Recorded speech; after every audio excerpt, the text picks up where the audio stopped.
ها أنتم هؤلاء جادلتم عنهم في الحياة الدنيا فمن يجادل الله عنهم يوم القيامة أم من يكون عليهم وكيلا۔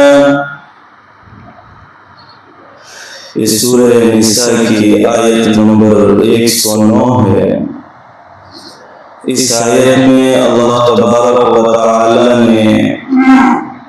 ان لوگوں کو تنبیہ فرمائی ہے اور وارننگ دی ہے جو دنیا میں کسی بھی وجہ سے غلط لوگوں کو سپورٹ کرتے ہیں، ان کی حمایت کرتے ہیں، ان کی غلطی کے باوجود، ان کے ناحق ہونے کے باوجود، ان کے ظالم ہونے کے باوجود، ان کے غلط ہونے کے باوجود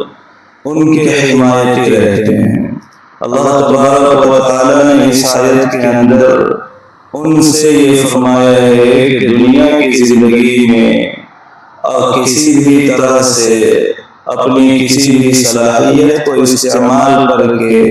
ایسے لوگوں کی طرف سے جھگڑ کر آپ ان کی حمایت کر سکتے ہو، لیکن کل قیامت کے دن اللہ تبارک و تعالی کے سامنے ان کی حمایت تم کس طرح کر سکتے ہو اور ان کی طرف سے وکالت کس طرح سے کر سکتے ہو؟ یعنی کل قیامت کے دن اللہ تبارک و تعالی کے سامنے ان کا گناہ بالکل واضح ہوگا اور اس گناہ کے اندر وہ ماخوذ ہوں گے، پکڑے جائیں گے۔ تو کل قیامت کے دن تو آپ خود ان سے بھاگیں گے جب ان کو مجرم پائیں گے، گنہگار پائیں گے۔ لہذا جس طرح کل قیامت کے دن آپ ان سے بھاگنا چاہیں گے،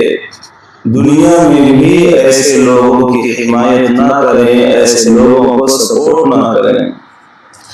اللہ کا ارشاد ہے ہا انتم ہؤلاء جادلتم عنہم فی الحیاۃ الدنیا، اے لوگو یہ وہ لوگ ہیں کہ جن کی طرف سے دنیا کی زندگی میں جھگڑ کر آپ حمایت کر سکتے ہو۔ فَمَن يُجَادِلُ اللَّهَ عَنْهُمْ يَوْمَ الْقِيَامَةِ، بھلا کون اللہ تبارک و تعالی سے جھگڑ کر ان کی حمایت کر سکتا ہے قیامت کے دن؟ أَمَّن يَكُونُ عَلَيْهِمْ وَكِيلًا، یا کون ان کی طرف سے وکیل ہو سکتا ہے